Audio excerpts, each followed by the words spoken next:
Hi my dear students, मैं आपका Ravi sir और आज हम आपके लिए आपको अब अगला चैप्टर पढ़ाने जा रहे हैं जिसका नाम है alcohol phenol ether. Alcohol phenol ether के चैप्टर के पहले हमने आपको हैलो एल्कीन और हैलो एरीन्स का पूरा चैप्टर कंप्लीट कर दिया, तो आप उसे बढ़िया तरीके से देखें और उसकी एक बढ़िया सी सुंदर सी एक नोट्स बनाएं। तो हम देर नहीं करते हैं और आज हम आपको बताते हैं एल्कोहल फिनॉल ईथर चैप्टर के बारे में। तो सबसे पहली चीज, मैंने आपको पूरा एक सिलेबस वाला टॉपिक का जो मैंने पूरा एक लेक्चर आपको दिया है, उसमें जा करके आप इस पूरे चैप्टर के सिलेबस को एक बार वहां से जरूर पढ़ लेंगे। तो अब हम आपको बताते हैं कि सबसे पहली चीज क्या है कि एल्कोहल फिनॉल ईथर, इन तीनों चैप्टर टॉपिक्स को एक साथ क्यों रखा गया, व्हाट अ रीजन, इसका कारण क्या है कि इन तीनों को एक साथ रखा गया है। तो एल्कोहल्स फिनॉल और ईथर जो हुआ करते हैं, अगर हम आपको बेसिक कॉन्सेप्ट बता देना तो इन तीनों में एक चीज कॉमन होता है, इसीलिए इन तीनों को एक साथ रखा गया है। ये चीज आप दिमाग में रख लीजिएगा। और वो तीनों में क्या हुआ करता है, वो होता है ऑक्सी समूह। क्या होता है? ऑक्सी समूह, मतलब जो ये ऑक्सीजन हुआ करता है इन तीनों में ये कॉमन है, तीनों में उपस्थित होता है। एल्कोहल में भी पाया जाता है, फिनॉल में भी पाया जाता है और ईथर में भी पाया जाता है।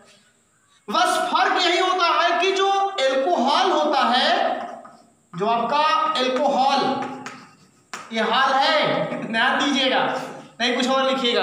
एल्कोहल होता है, इसमें क्या होता है कि एक तरफ जो यहां पे जुड़ा रहता है एक वैलेंसी पे, ये एलिफैटिक होता है और दूसरी वैलेंसी पे क्या होता है, H। तो इसी से ये मिल करके क्या बन जाता है, ROH। देखिए ऑक्सीजन है इसमें भी। और फिर जो फिनॉल होता है, फिनॉल में क्या होता है, ये देखिए फिर वही लिख दे रहा हूं O। इसमें तो एक बैलेंसी पे क्या होता है, H होता है जैसे इसमें था, लेकिन एक बैलेंसी पे क्या होता है, एरिल ग्रुप। एरिल ग्रुप का मतलब क्या होता है, बेंजीन रिंग, C6H5OH। अब जो ये C6H5OH बना है, ये आपका क्या बन गया, फिनॉल बन गया। देखिए तीनों में कॉमन है। एकदम बेसिक चीज दे रहा हूं, यहां से जब आप चलेंगे ना तो इसके बाद आगे तो आप फिर डांस ही करेंगे, ये भी नोट करिएगा। और फिर इसके बाद क्या हुआ करता है, ईथर। ईथर में तीनों में कॉमन क्या है, वो देखिए O, ऑक्सीजन। ऑक्सीजन की इसमें एक बैलेंसी पे इधर भी एल्किलिया एरिल और इधर भी एल्किलिया एरिल, मतलब कि आप क्या लिख सकते हो, इधर CH3O CH3, ये ईथर है। और अगर आपने लिख दिया C6H5O C6H5, तो ये भी क्या है, आपका ईथर है। तो इन तीनों में आप देख रहे हो कौन सा समूह आपका है, ऑक्सी। कौन सा है ये, ऑक्सी। तीनों में उपस्थित है ऑक्सीजन। तो इस तरीके से इसमें जो चीजें कॉमन है, इसीलिए इस चैप्टर को हम तीनों टॉपिक्स को एक साथ रखते हैं पढ़ने के लिए। लेकिन जब हम आपको पढ़ाएंगे तो पहले एल्कोहल पढ़ाएंगे, फिर फिनॉल पढ़ाएंगे और फिर ईथर पढ़ाएंगे। और बहुत लंबा चलने वाला है हमारा आपका खेल, अब जान लीजिएगा, बड़ा इंटरेस्ट आएगा आपको एल्कोहल फिनॉल्स ईथर में। तो पहले हम आज एल्कोहल्स की बात करेंगे, जान लीजिएगा। पहले इन तीनों की डिफिनेशन आपको पहले बता दें, उसके बाद आपको बताएंगे। चलिए अब शुरू करते हैं। अंताक्षरी जान लीजिएगा यहां से, और एकदम आप बढ़िया सा एकदम नई एनर्जी के साथ बैठिए। चलिए ध्यान दीजिएगा, बहुत इंटरेस्टिंग चैप्टर है, अच्छे अच्छे रिएक्शन देखने को मिलेंगे। एल्कोहल फिनॉल्स एवं ईथर, तीनों प्रकार के कार्बनिक यौगिकों में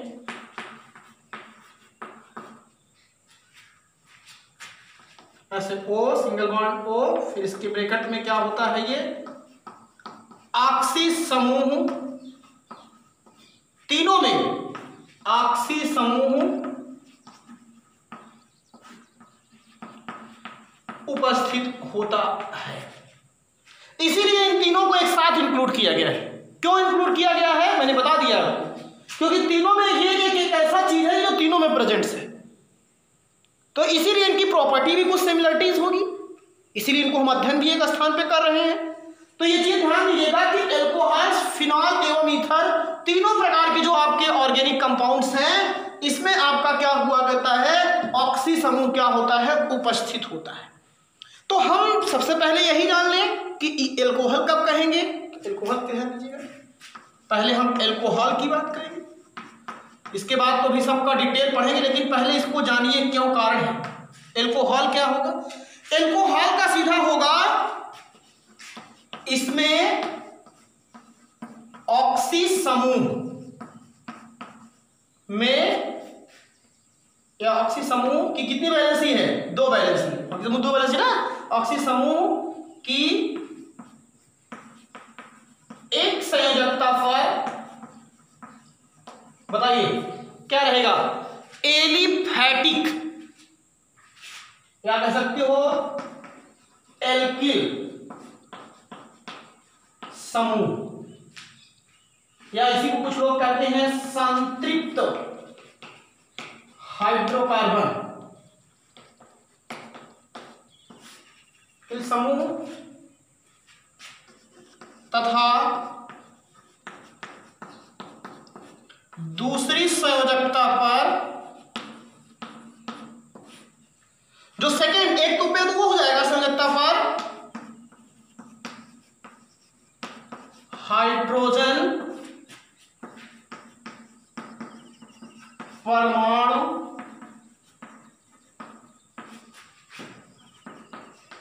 उपस्थित होता है। अब मतलब जो ये ऑक्सी समूह है, इसकी एक वैलेंसी पर, ये हो गया आपका क्या बताइए, ये हो गया आपका ऑक्सी समूह, एक वैलेंसी पे आप अल्किल रख दीजिए और एक वैलेंसी पे एच। तो ये क्या हो जाता है यहां पे, ये तो आपको मालूम हो गया एल्किल ग्रुप है, R इज एल्किल, और कैसा है यहां पे एल्किल। तो एग्जाम्पल्स तो आपको पहले भी मिलेंगे, जैसे यहां हो जाएगा CH3OH, फिर CH3CH2OH, ये एल्कोहल है, इसका नाम है मेथिल एल्कोहल। क्या नाम है, मेथिल एल्कोहल, हाल नहीं, मेथिल एल्कोहल। और इसका नाम क्या होगा,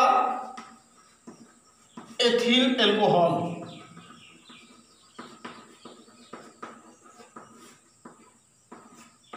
तो ये हो गया ऑक्सीजन, जो ऑक्सी समूह है, इसकी एक वैलेंसी पे एल्किल ग्रुप, दूसरी वैलेंसी पे अगर हाइड्रोजन होगा तो उसको एल्कोहल कहेंगे। अब हम दूसरा आपको बता रहे हैं क्या, फिनॉल। मिटा देना भाई जी, अब यहां से कहानी कुछ एंट्री कर गई है बढ़िया तरीके से।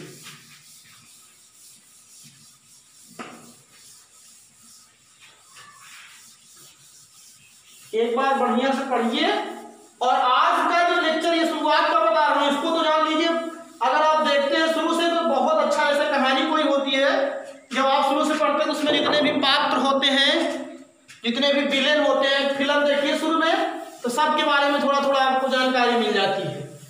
तो इस तरीके से अगर आप बढ़िया तरीके से कोई भी चैप्टर पढ़ना चाहते हैं तो उसके शुरुआती जो इंट्रोडक्टरी पार्ट होते हैं उसको जरूर देखिए। अगला जो है आपका फिनॉल, इन सब की चर्चा अलग से की जाएगी, लेकिन अभी हमारा कुछ कर्तव्य है उसको पूरा करने दीजिए। फिनॉल, इसमें ऑक्सी समूह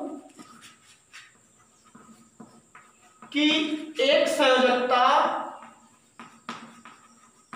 दो है ना इसमें, एक संयोजकता पर एरोमैटिक रिंग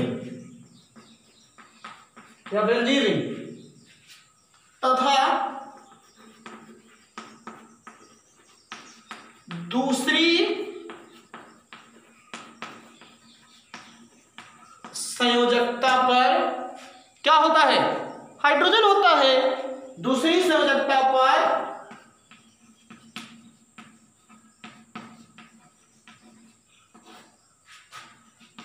हाइड्रोजन परमाणु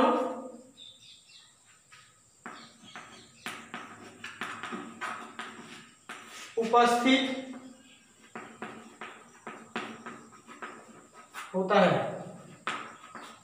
जैसे अतः अब क्या हो जाएगा बताइए, एरोमेटिक O और ये H, यहां पे कौन सी रिंग होगी, एरोमेटिक रिंग। अब जब एरोमेटिक रिंग होगी तो आप बताइए एरोमेटिक रिंग का मतलब क्या हो जाएगा, C6H5 और यहां हो गया OH। अब C6H5OH को ही हम लोग क्या कह देते हैं, फिनॉल, बस। और इसी C6H5 को OR करके इसको हम ऐसे भी लिख सकते हैं, देखिए ये बेंजीन हो गई और यहां क्या लिख सकते हो, OH, ये भी क्या है, फिनॉल। देख लीजिए इसकी एक बैलेंसी पे क्या है, यहां ना ऑक्सीजन है, एक बैलेंसी पे H है, दूसरी बैलेंसी पे क्या है, एरोमेटिक रिंग है। तो ये भी क्या है आपका, कहने का मतलब फिनॉल। मैं बता रहा हूं कि क्यों कि तीनों को एक टॉपिक के अंतर्गत, एक चैप्टर के अंतर्गत तीनों क्यों रखा गया, व्हाट आर रीजन। तो ये ध्यान दीजिए तीनों में ऑक्सी समूह क्या है, कॉमन है। अब उसके बाद ईथर, तीसरी बात करता हूं ईथर की। ईथर क्या होता है, इसमें ऑक्सी समूह, यही है ना, कि दोनों संयोजकताओं पर, अब दोनों हैं, दोनों संयोजकताओं पर, यहां हाइड्रोजन नहीं होगा, दोनों संयोजकताओं पर अगर दोनों पर एल्किल होगा तो एल्किल ईथर होंगे या एलिफेटिक ईथर होंगे, एल्किल अथवा एरोमेटिक समूह या रिंग उपस्थित होती है।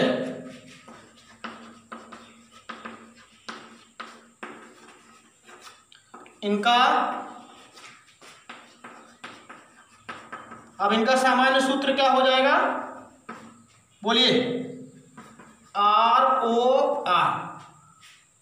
इनका सामान्य सूत्र क्या होता है, ROR होता है। और जब सामान्य सूत्र ROR हो गया तो एग्जाम्पल्स क्या हो जाएंगे, यहां रखिए CH3 और CH3, दोनों पे हमने एल्किल ग्रुप रखा है, मेथिल, तो इसका नाम होता है डाई मेथिल ईथर। अब इस सब की बहुत डिटेल आपको मिलेगी जब चैप्टर वाइज शुरू करेंगे, फिर सब बताएंगे। C2H5 इस पे रखिए, फिर इस पे C2H5, इसका नाम होगा डाई एथिल ईथर। क्या नाम होगा इसका, डाई एथिल ईथर। तो इस तरीके से मैंने एक चीज तो ये कंफर्म कर दिया कि एल्कोहल, फिनॉल, ईथर में तीनों में क्या कॉमन है, और तीनों में जो कॉमन है वो कौन सा है, ऑक्सी समूह है। और अब हम शुरू करते हैं सबसे पहले किसको, एल्कोहल की।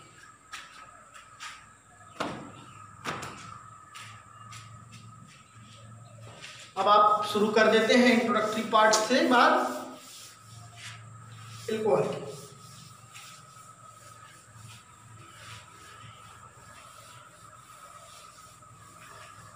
मैंने कहीं पढ़ा हुआ था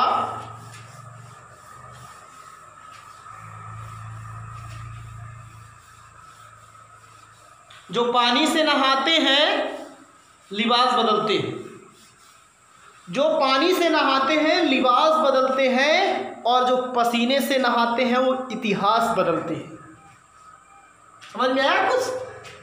तो अगली चीज यहां पे हम अब आपको क्या बताने जा रहे हैं, एल्कोहल।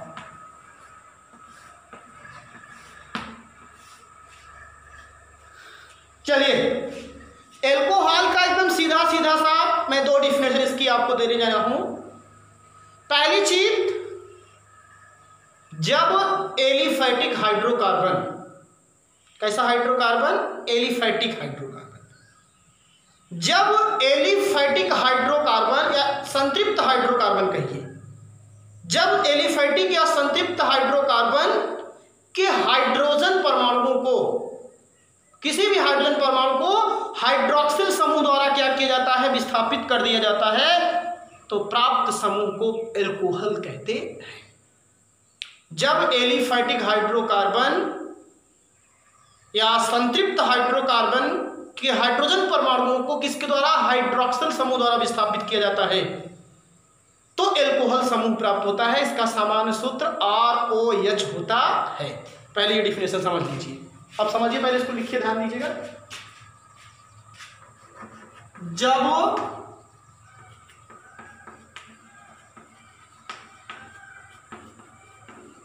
एलिफैटिक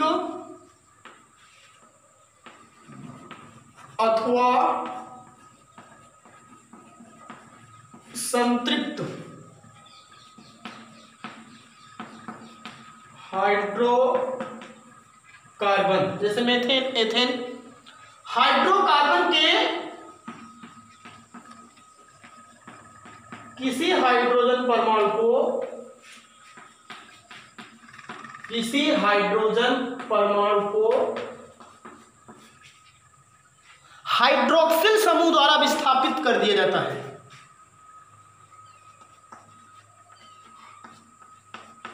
हाइड्रोक्सिल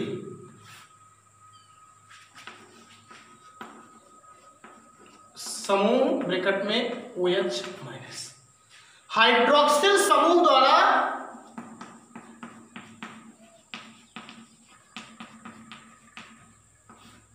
विस्थापित किया जाता है,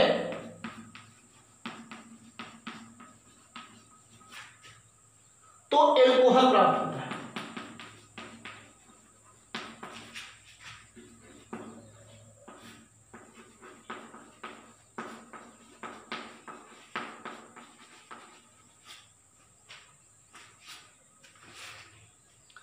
अब जैसे मैंने ले लिया, मान लीजिए यहां पे ये है RH, ये क्या है आपका, एल्केन। क्या है राजू, ये एल्केन। अब इस एल्केन का मैंने क्या किया, एक हाइड्रोजन माइनस किया और प्लस एक OH ग्रुप को प्लस कर दिया। जैसे यहां से एक H हटा और एक OH आ जाता है, तो बताइए क्या मिल गया आपको, RH। और ROH जो है ये आपका क्या है, एल्कोहल है। क्या है आपका, ये एल्कोहल है। ये तो एक जनरल मेथड मैंने बता दिया कि यहां से इसको ऐसे निकाल सकते हो। एल्केन है, इसका एक हाइड्रोजन हटा दिया और एक एल्किल ग्रुप, एक हाइड्रोक्सिल समूह जोड़ दिया। वही तो मैंने बताया कि जब एलिफैटिक अथवा संतृप्त हाइड्रोकार्बन के किसी हाइड्रोजन परमाणु को हाइड्रोक्सिल समूह द्वारा प्रतिस्थापित कर दिया जाता है, तो एल्कोहल प्राप्त होता है। अब आप अगर इसका एग्जाम्पल्स लेना चाहते हैं, एक छोटा सा जीता जागता हुआ, तो यहां पर मैंने लिख दिया CH4। CH4 जो है ये किसका फॉर्मूला है राजू, ये है मेथेन का। अब हमने क्या किया, इसका एक हाइड्रोजन बाहर किया और एक OH जोड़ दिया। जब एक हाइड्रोजन बाहर किया हमने और एक OH जोड़ दिया, तो यहां कितना बचा, CH3। तो यहां पे हो जाता है CH3 और ये OH, और इसी का नाम क्या हो गया। अब CH3 को आप लोग जानते हो क्या कहते हो, मेथिल, और OH का मतलब एल्कोहल, मेथिल एल्कोहल। ये तरीके से, तो ये पहली वाली डिफिनेशन आपके लिए एकदम बेस्ट। अगर आपसे अब कोई एल्कोहल कहे तो एल्कोहल की डिफिनेशन यही आप बताओगे। अब इसके बाद मैं एक डिफिनेशन और बता रहा हूं। एल्कोहल का जल का मोनो एल्किल भी उत्पन्न माना जाता है। अनदर का डिफिनेशन आपको ये बता रहा हूं, और ध्यान दीजिए, ये OR करके, वैसे तो एल्कोहल ही नहीं, मैं सबको कह सकता हूं। एल्कोहल को जल का मोनो एल्किल व्युत्पन्न,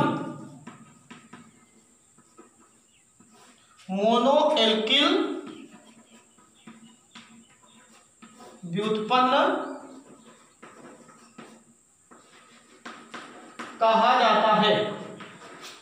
ये एल्कोहल्स को जल का मोनो एल्किल व्युत्पन्न कहा जाता है। इसका मतलब कि जल जो होता है उसका एक हाइड्रोजन, मोनो माने एक हाइड्रोजन एल्किल समूह द्वारा क्या किया जाता है, विस्थापित कर दिया जाता है। एल्कोहल को जब बनाया जाता है तो जल भी तो सॉल्वेंट, एल्कोहल भी लिक्विड है, फिनॉल भी वही है, ईथर भी वही है। तो यहां पे अगर पता जाता है कि जो जल होता है उसमें से एक हाइड्रोजन को अगर एल्किल ग्रुप द्वारा हटा दिया जाता है तो वो भी एल्कोहल बन जाता है। तो इसीलिए एल्कोहल्स को जल का मोनो एल्किल व्युत्पन्न, alcohols are mono alkyl derivatives of water, ये इसकी मतलब हुआ। अब जैसे आप मालूम है आपको HOH किसका फार्मूला है, जल का, किसका है आपका, जल का। और जैसे ही अब आप कहोगे मोनो एल्किल व्युत्पन्न तो एक H यहां से हटाइए तो यहां से हो जाएगा -H और प्लस क्या कर दीजिए R मीन एल्किल। ये चीज याद रखिएगा हमेशा, यहां R का मतलब एल्किल, यहां एरिल नहीं रखना है, अगर एरिल रख दिए तो फिर फिनाल हो जाएगा। अब यहां से देखिए क्या हो जाएगा, ये R single bond O single bond H, फिर आपको क्या मिल गया, एल्कोहल। क्या मिल गया आपको, एल्कोहल। तो इस तरीके से आपको मैंने एल्कोहल की डिफिनेशन बता दिया कि जब एलिफैटिक या एल्केन को ही कह सकते हो, एल्केन के हाइड्रोजन परमाणुओं को हाइड्रोक्सिल समूह द्वारा विस्थापित कर दिया जाता है तो एल्कोहल प्राप्त होता है। और जब क्या किया जाता है, जल के भी हाइड्रोजन परमाणु को एल्किल ग्रुप द्वारा विस्थापित कर दिया जाता है, तब भी आपका क्या होता है, एल्कोहल प्राप्त होता है। तो ये इसकी क्या थी, इंट्रोडक्शन थी, एल्कोहल का डिफिनेशन था। आगे चलिए ध्यान दीजिए, आगे जो इसका टॉपिक होगा वो है एल्कोहल का वर्गीकरण, क्लासिफिकेशन ऑफ एल्कोहल। ध्यान से समझिए तो एकदम पूरी बात एकदम कंफर्म हो।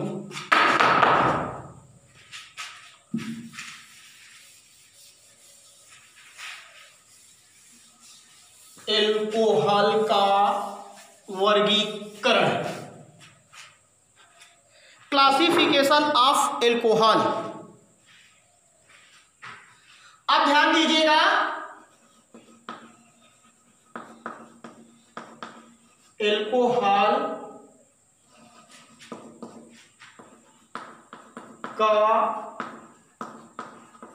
वर्गीकरण, क्लासिफिकेशन ऑफ एल्कोहल्स।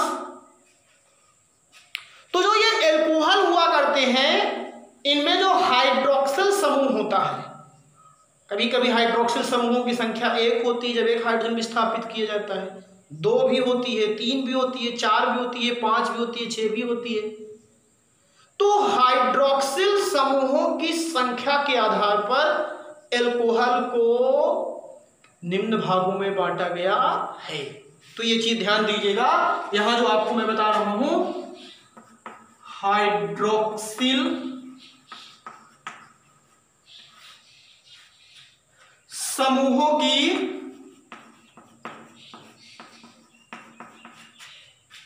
संख्या के आधार पर, हाइड्रोक्सिल समूहों की संख्या के आधार पर एल्कोहल को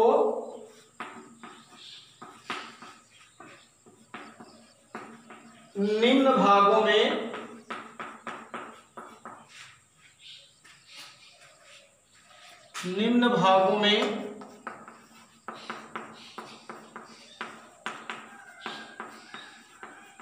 बांटा गया है। जो हाइड्रोक्सिल समूह होते हैं उनकी संख्या के आधार पर जो एल्कोहल होते हैं वो निम्न प्रकार के होते हैं। और वो कौन कौन से होते हैं, monohydric alcohol, dihydric alcohol, trihydric alcohol, polyhydric alcohol, इतने प्रकार के होते हैं। और फिर मोनोहाइड्रिक एल्कोहल को बांटा गया है, प्राथमिक एल्कोहल, द्वितीयक एल्कोहल, फिर तृतीयक एल्कोहल। तो कुछ बातें समझ में आई। पहला है मोनोहाइड्रिक एल्कोहल, दूसरा है डाईहाइड्रिक एल्कोहल, तीसरा है ट्राईहाइड्रिक एल्कोहल, चौथा है पॉलीहाइड्रिक एल्कोहल। तो 4 ये हो गए। और फिर मोनोहाइड्रिक एल्कोहल में जो कार्बन की श्रृंखला होती है उसके आधार पर उसको फिर बांटा गया है, प्राथमिक एल्कोहल, द्वितीयक एल्कोहल और कौन सा आपका तृतीयक एल्कोहल। तो इसका मैं पहले एक आपको आरेख दे रहा हूं, उसको आप समझिए। यहां पे जैसे आप लिखोगे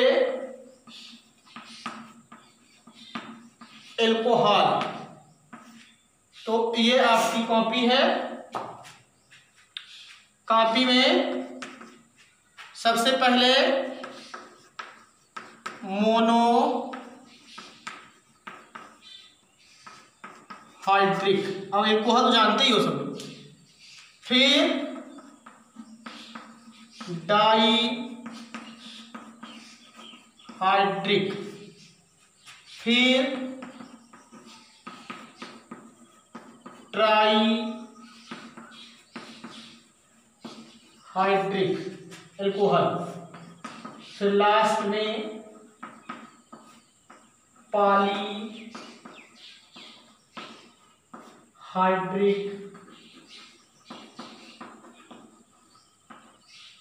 एल्कोहल। अब मोनोहाइड्रिक एल्कोहल फिर बांटे गए हैं।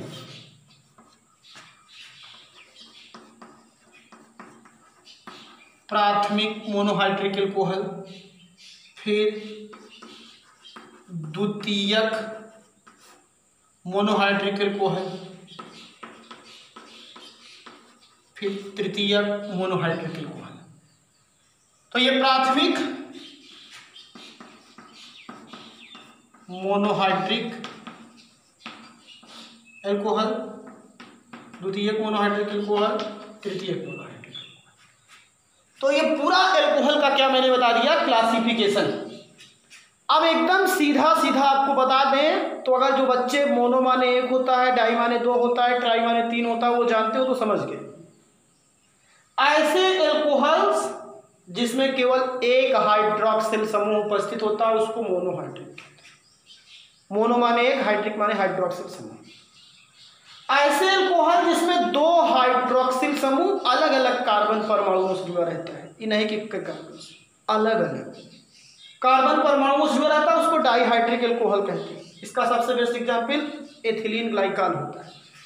फिर ट्राईहाइड्रिक एल्कोहल, ऐसे एल्कोहल जिसमें 3 हाइड्रोक्सिल समूह अलग अलग कार्बन परमाणुओं से जुड़ा रहता है, ट्राईहाइड्रिक एल्कोहल कहलाते हैं।